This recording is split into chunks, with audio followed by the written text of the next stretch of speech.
don't know if it's just me, but for the longest time, I never knew why art classes were so obsessed with making you draw so many cubes and spheres and simple shapes.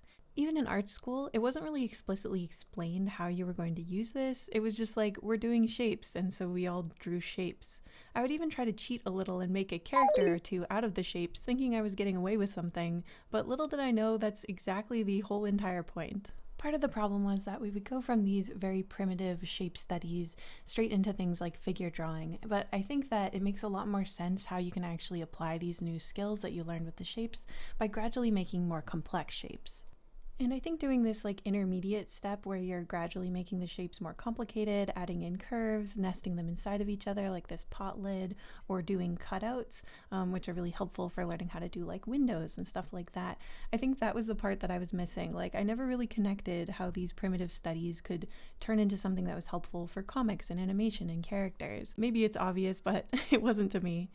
The nice thing about these kind of studies is they work regardless of your art style. So whether you're doing the rendering of the spherical nose of this little clown, or you're doing the bulb of a more realistic nose, both styles are going to benefit from doing these types of rendering studies and from a better understanding of simple shapes.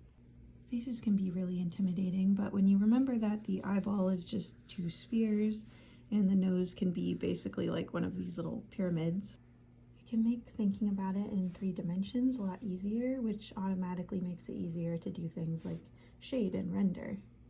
She looks a little scary, but you get the idea. Now, knowing all of this won't actually make your shape studies any less boring to do, but hopefully it makes it feel a little bit less pointless if this was something that you guys also didn't like fully understand the reasoning for. And maybe try making a little guy out of simple shapes. I swear it is the best way to practice, and it can kind of help you make that connection between the studies and stuff that you might actually want to do more with one day.